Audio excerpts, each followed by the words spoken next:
Olá pessoal, sejam bem-vindos ao Atitude Concursos. Nesse momento nós estamos iniciando o nosso curso de contabilidade focado no concurso de agente da Polícia Federal. Vamos falar um pouquinho do curso, um pouquinho do concurso aí, para a gente dar início aí à nossa aula, né? Concurso importante, concurso bem remunerado, um concurso aí de nível superior, o cargo, né, de agente da Polícia Federal, e as disciplinas, elas são cobradas com um nível de profundidade, né, que não é tão básico como diz o edital, noções de contabilidade. Eles aprofundam aí na disciplina de contabilidade e a gente tem que estar bem preparado para não vacilar e perder questões aí com facilidade. Então, nosso curso aqui de contabilidade, como é que ele vai ser? Ele vai ser um curso escrito, um curso em PDF, no qual, ao final de cada aula, disponibilizaremos vídeos complementares. Normalmente, toda aula aí a gente vai ter 4 ou 5 blocos aí de vídeos complementares, que a gente vai fazer uma síntese, vai fazer uma revisão de todo o conteúdo que foi abordado na aula, né? Na aula escrita, né, facilitando aí um entendimento maior seu da matéria, né, consolidando tudo aí que você precisa saber da teoria. Essas videoaulas, nós vamos focar justamente nessa síntese teórica. Vou evitar resolver questões nessas videoaulas.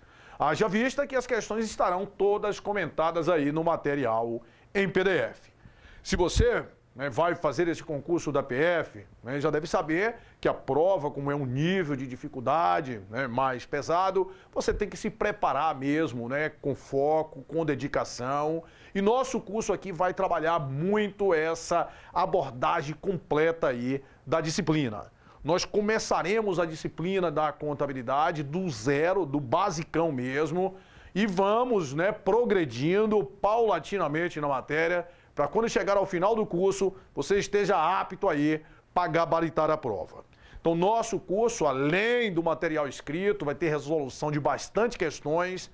As questões todas focadas aí, pelo menos, vai ser todas focadas aí na banca CESP, que vai ser a banca que vai elaborar o concurso, Então, a gente vai começar aqui, conforme falei. Se você já tiver uma base de contabilidade, tenha um pouquinho de paciência, que a gente vai começar do basicão. A gente vai, aquela história da gente ir engateando, depois andando, depois correndo, depois a gente vai voar em contabilidade. Voar e voar baixo, Então, pessoal, vamos lá. Primeiramente, a gente vai ver todos os conceitos iniciais aí de contabilidade, os conceitos introdutórios. Essa parte até chatinha, que é uma parte teóricazinha, quando começar números lá, a gente vai ficar mais esperto. Ok? Então vamos lá. A contabilidade, ela é uma ciência. Ela estuda e pratica as funções de quê? De orientação, controle e registro, relativos à administração econômica. Pessoal, a contabilidade, ela vai retratar, olha só, ela vai retratar um fato que já aconteceu. Certo? Ela vai retratar um fato que aconteceu, para quê? Com que objetivo? De fornecer informações úteis para tomada de decisões. Certo? Então, o conceito de contabilidade, esse é o conceito oficial, é ciência. Contabilidade, ela tem objeto próprio. Ciência tem que ter objeto próprio, tem que ter princípios, certo? Então, vamos lá, os conceitos. O objeto da contabilidade é o patrimônio, certo? O patrimônio contábil, o que é que vem a ser esse patrimônio? É o conjunto de bens, direitos e obrigações. Ok, já sei a definição, já sei o objeto. E o objetivo, Silvio, da contabilidade é justamente esse, Você vai controlar esse patrimônio, mas o objetivo final mesmo é o quê? É fornecer informações úteis para a tomada de decisões. Certo? Grande coisa da contabilidade é essa, é fornecer informações úteis para a tomada de decisões. Beleza, já sei o objeto, já sei o objetivo, Silvio. E nós temos qual é o campo de aplicação da contabilidade, o campo de atuação da contabilidade. Aí, pessoal, são as entidades econômico-administrativas, que a gente chama de aziendas. Então, campo de aplicação de contabilidade são as aziendas. E o que são aziendas? São entidades econômico-administrativas. Mas não entendi ainda, Silvio. Não entendi ainda entidade econômico-administrativa. Toda vez que você tem um patrimônio e sob aquele patrimônio tem uma administração, aquilo passa a ser um campo de atuação da contabilidade.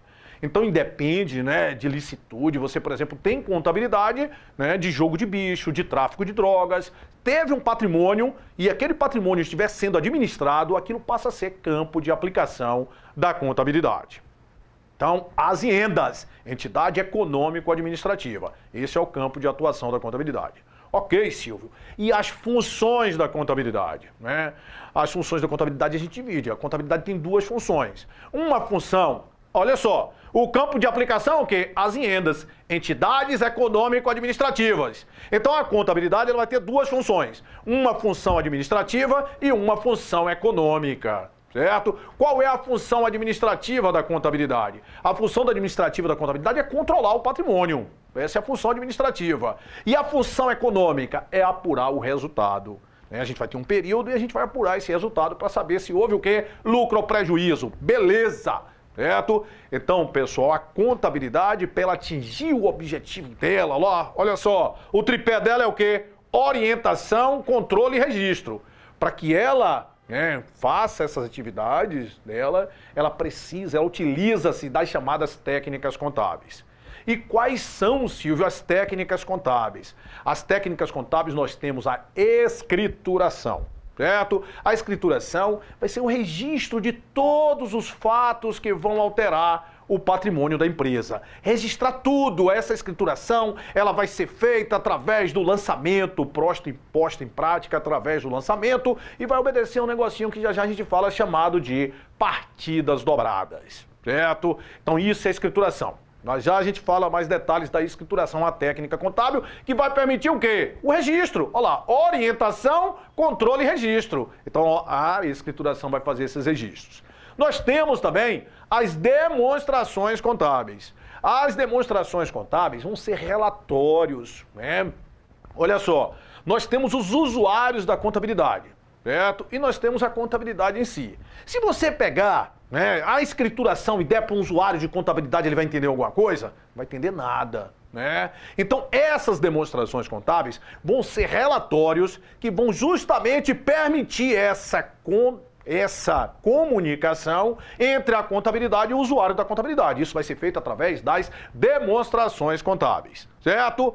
As demonstrações contábeis, de acordo com a Lei 6.404, quais são? Você viu aí no material em PDF, né? O balanço patrimonial, a DRE, a DLPA. Para as sociedades de capital aberto, a gente tem a DVA e nós temos a DFC também. A DFC é obrigatória, mas a DFC ela é dispensada para as sociedades de capital fechado que tiver o quê? Um PL de até 2 milhões. Então, balanço patrimonial, DRE, DLPA, DFC é obrigatória, né? Só é dispensado para quem for sociedade de capital fechado com PL até 2 milhões e a DVA para as sociedades de capital aberto. Em síntese, vamos falar rapidinho o que é que cada uma vai representar. Esse balanço patrimonial, né? Ele é um único demonstrativo estático. Anota esse negócio aí, você viu lá? É um único demonstrativo estático. Ele vai fornecer as informações sobre a situação patrimonial e financeira da empresa. Quanto a empresa tem de bens, quanto a empresa tem de dinheiro, quanto a empresa tem de dívidas, isso vai estar no balanço patrimonial.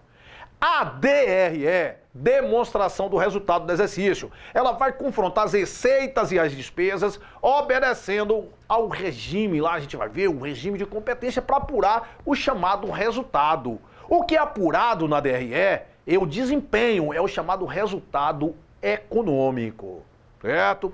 A DLPA, essa demonstração do lucros ou prejuízo acumulado, vai ser como é que vai ser feita a destinação do lucro. Como assim, Silvio? Você tem a DRE, você tem um balanço patrimonial. E elas não se comunicam, né? Cá vai ser conta de resultado, cá vai ser contas patrimoniais que a gente já falou, você viu lá no material, né? E aí, o que é que acontece? Como é que elas vão se comunicar? Através da DLPA. O lucro, ela vai ser apurado na DRE e vai ser, infiltrado no balanço patrimonial justamente através dessa DLPA, certo? A demonstração de fluxo de caixa, ela vai fazer o quê, Silvio? Evidenciar a capacidade da empresa de gerar caixa e de consumir caixa, certo? Na DFC é diferente da DRE. Na DRE você vai apurar o resultado econômico, na DFC você apura o resultado financeiro. Você vai ficar preocupado na DFC com o quê? Com entrada e com saída de recursos. Você pode ter, inclusive, pessoal, um resultado econômico, ter dado lucro, né, e ter tido um resultado financeiro negativo, não está com dinheiro. São independentes, resultado econômico apurado na DRE e resultado financeiro apurado na DFC. E a DVA vai ser como foi gerado, né, a riqueza da empresa e como é que vai ser feita essa distribuição da riqueza pelos fatores que contribuíram para a sua geração. Isso através da DVA, obrigado aí para as sociedades de capital aberto.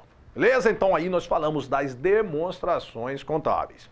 Ok, além, né, das demonstrações contábeis, eu falei das técnicas, nós temos a auditoria e análise de balanço. São 4 as técnicas: escrituração, demonstrações contábeis, auditoria e análise de balanço. A auditoria, a contabilidade controla, né, o patrimônio, mas a contabilidade está sujeita a um controle. Esse controle vai ser feito aí através de quê? Da auditoria. Você tem auditoria interna, a gente vai ter auditoria externa, isso vai ser estudado lá na parte de auditoria.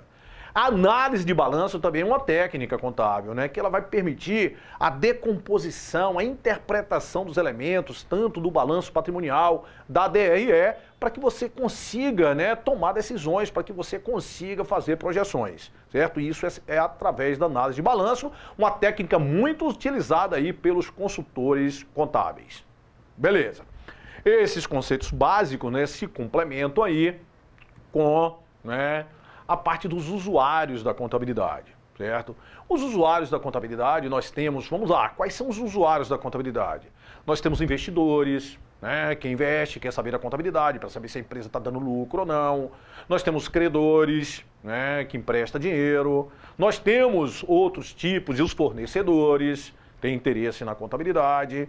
Mas temos temos usuários internos e externos. O interno, né? Você tem a administração, você tem os funcionários, são usuários da contabilidade, certo? Os funcionários, eles têm interesse na contabilidade para ver se a empresa está tendo o que? Liquidez, inclusive para pagar seus salários, né? Então nós temos usuários internos, usuários externos, o governo na parte de tributação, né, os órgãos reguladores, todos têm interesse lá na contabilidade da empresa, interesse na contabilidade. Agora, nós vamos falar, né, lá na frente do CPC 00, que trata da estrutura conceitual básica para apresentação e elaboração das demonstrações contábeis, né, que quando essas demonstrações elas são elaboradas para o usuário externo. A finalidade não é que o usuário interno não possa utilizar, não, mas elas são elaboradas para o usuário externo.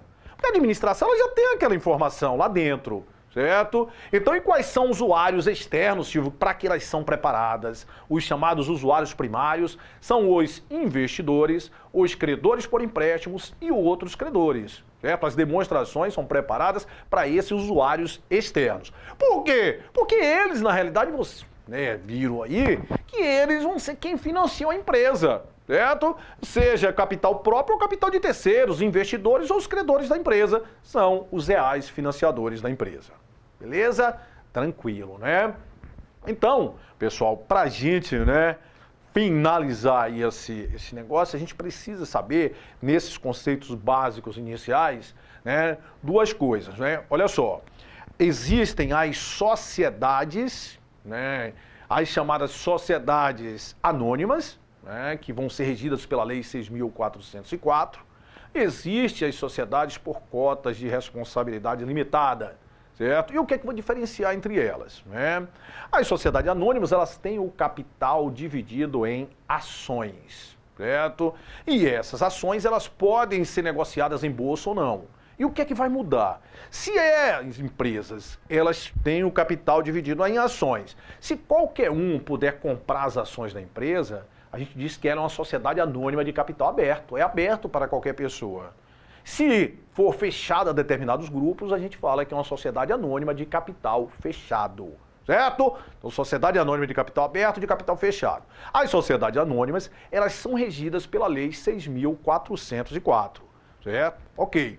Mas essas sociedades de capital aberto tem que ter uma preocupação muito maior com elas. Por quê? Porque você tem sócios de todo tipo, né? Então, pessoal, existe uma preocupação e foi criado um órgão que é a CVM, Ó, CVM, Comissão de Valores Mobiliários. Ela vai emitir normas específicas que vão obrigar essas sociedades de capital aberto, certo? Essa CVM, né, elas vão auditar essas companhias, né? Vão ter auditores, esses auditores cadastrados lá na CVM para eles auditarem essas sociedades de capital aberto, certo? Então um detalhe aí para a gente ficar esperto em relação a isso aí. Ok, a gente falou, né, das demonstrações contábeis, falamos, né, e, né, todas as demonstrações contábeis. Agora, quando é que se elabora as demonstrações contábeis? Né? Ao final de um ciclo contábil. E isso aí a gente vai chamar, pessoal, exercício social. Certo? Exercício social vai ser esse interstício de tempo que as empresas elas vão estar obrigadas a elaborar os demonstrativos contábeis. Podem elaborar um tempo antes? Pode, mas no máximo naquele período. E o exercício social, se tiver de quanto tempo? O exercício social, presta atenção, é de 1 ano, certo? O exercício social é de 1 ano. E está lá na Lei 6.404, né? Exercício social é de 1 ano, e o prazo do término tem que ser fixado no estatuto. Como assim, Silvio? Vai dizer que o final do exercício social é 31/12. Então, todo 31/12 termina o exercício social. Ó, Silvio, precisa coincidir com o ano calendário? Não necessariamente, certo? Mas normalmente coincide esse exercício social. E o prazo é de 1 ano. E a data do término tem que ser fixada no estatuto. Só existem 2 situações que o prazo vai ser diferente de 1 ano. Quais são as 2 situações? Quais são? Se houver alguma alteração estatutária ou então no momento da constituição da companhia. Imagine se você estiver constituindo em agosto e colocou como término dezembro, 31/12, aquele período você vai ter um prazo diferente de 1 ano, certo? Então, pessoal, né, esse primeiro blocozinho, a gente vai ter mais blocos aí correspondente a essa aula 1, é o que você, né, deve ter visto aí tudo no material e a gente faz aí essa síntese completa em cada bloco, ok? Até já aí com mais contabilidade, atitude, né, para ser aprovada aí no concurso. Até já.